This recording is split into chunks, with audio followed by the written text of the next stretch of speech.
What's up, guys? It's McNulty here. Welcome back to the channel. The time has come and the warbands have been assigned. I have been assigned to the ranks of the mighty Wei Kingdom. I feel like I'm always in Wei and we're always losing. It is time for change. It's time for Wei to win.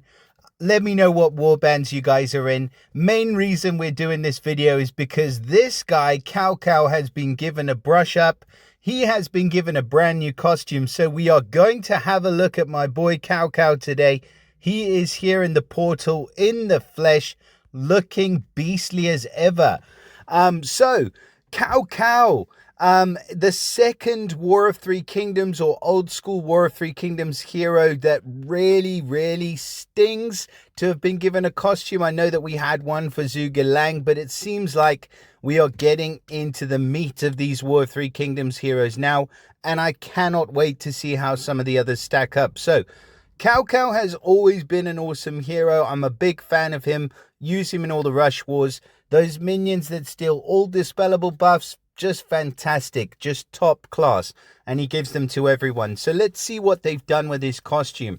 He's still an ice hero. You can see by the card he's gone a bit more for the ice theme than from the original one. I'm liking it. I think that the art is pretty cool. I think the borderlines around the face are a bit lazy, but that's just literally splitting hairs. Otherwise, he looks cool. I also like the borders of the cards on these Three Kingdoms heroes, as well as I think it's the goblins that have a nice border, or one of the other ones. I wish they'd just, keep putting some more effort into the cards and the art. Somebody else was saying on the comments actually earlier that they're taking heroes from Puzzle Combat and just like redressing them a little bit. It's like they're just getting a little bit lazy on the art. And when you get lazy on the art, people notice. Just saying.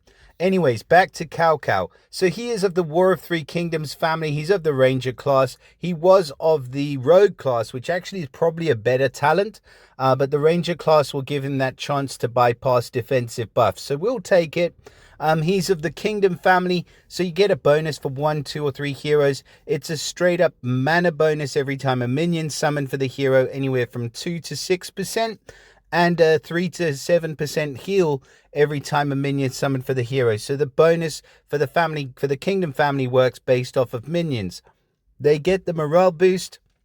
So heroes belonging to the War of Three Kingdoms families will get an increase in the War of Three Kingdoms, which is actually really good, especially if you've got costume Dia-chan, because you're just going to be eating people up in the War of Three Kingdoms. But yeah, that is a good bonus.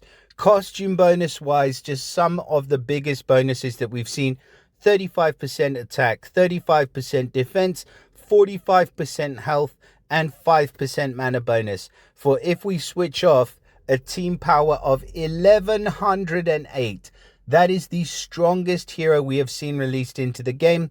First time we've seen a hero released with over 1100 team power without any limit breaks and emblems. So mark this day. My man Cao Cao is ushering in a new age of stats. Now, his passive, and this is what made Dia-chan so strong, is that he also gets the unstoppable minion passive. Resistance against minion removal. Can't be prevented from receiving minions, and minions' attacks and abilities cannot be disabled. So you cannot stop him from getting minions. When he gets his minions, you cannot destroy them with any other heroes that destroy minions. And you cannot disable those minions with any other heroes that disable minion attacks. So just to show you guys how powerful that actually is, if you take somebody like Bira, and she is your go-to for stopping people summoning minions, forget about it. Cao Cao's going to summon minions because he gets unstoppable minions. He cannot be prevented from receiving them.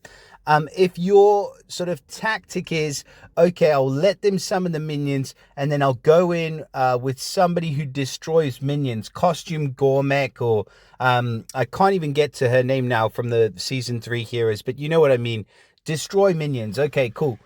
Destroy all the minions doesn't work because Cao Cao's minions cannot be destroyed. He has a resistance against minion removal. We have tested this thoroughly. It works. You cannot take the minions away by minion removal.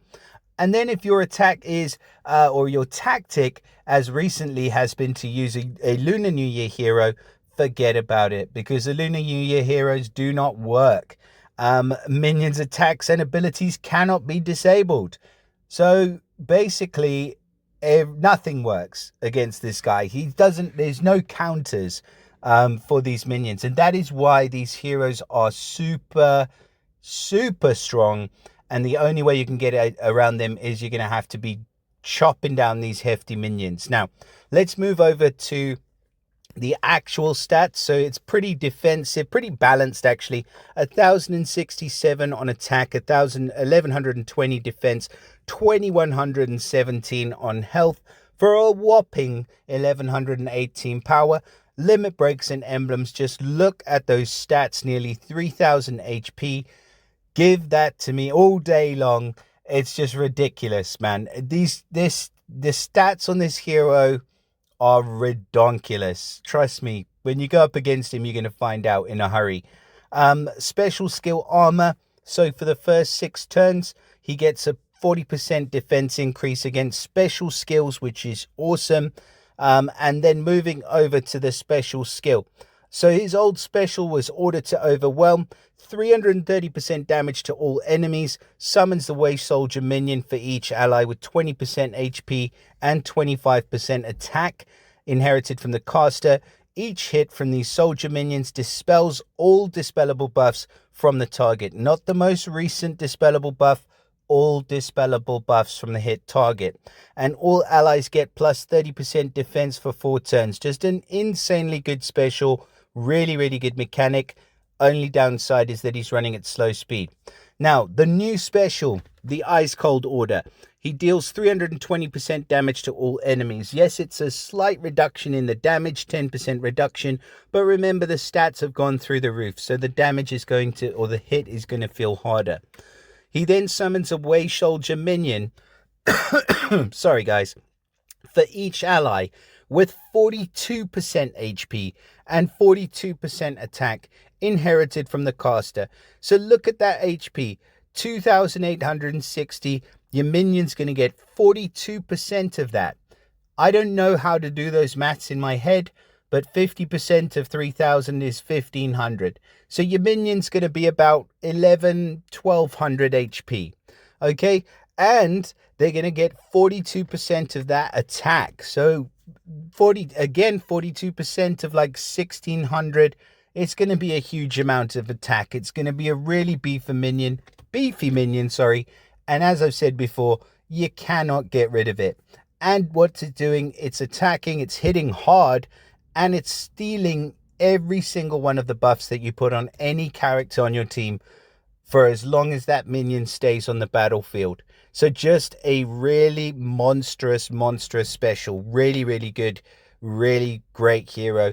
And then all allies get plus 40% defense for 5 turns. So not only have they beefed up the minion to no end, they've also seen fit to increase the amount of defense that he gives, which means this guy's going to be very difficult to take out. If you haven't already got that from what I'm saying, this is one tanky dude, and he has excellent control with his minions being able to steal buffs, and he deals a boatload of damage. So you got everything in one complete package. As far as Rush Wars go, if you manage to pull this guy, you are going to clean up in Rush Wars. I would tell your whole alliance to switch over to blue tanks and just dominate everything. If you're using him in other areas, he will be good on defense. He will need some additional protection, maybe a little bit of protection, but he's doing pretty good all on his own. In fact, I do think that on defense, he would be a viable tank because he's so stocky and because those minions are so beefy. Throw up 2 of those and all of a sudden you've got like nearly 3000 worth of HP to deal with on top of this guy. And that inability to be able to use buffs. So you just cannot take a buff heavy team against this guy, or you can, but only if you want those buffs to be stolen. So he makes life very difficult for a lot of people. That being said, humongous congratulations if you are lucky enough to pull Cao Cao costume from this summon. Please do let me know how he performs. I'd be very interested.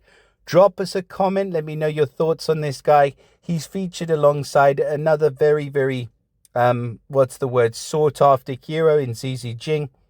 But look at the difference in stats. I mean, 1462, 1327. Switch off the max power preview, 999. And this is one of, I would think most people would agree, like a very, very new hero. And we're seeing this over 100 HP higher. So it's insane. Zhuge probably my least favorite so far of the new Three Kingdoms costumes, but still Snoop Dogg is a beast, and you could definitely do with Asian Snoop Dogg. He will definitely have you bopping out to some tunes in no time. I don't know what I'm saying. But anyways, there's some good heroes featured in here, but Cao Cao's a freaking monster. So yeah, drop us a like, share it with your mother. Let me know in the comments what you guys think about Cao Cao, and I'll see you all again in the next video. Bye for now.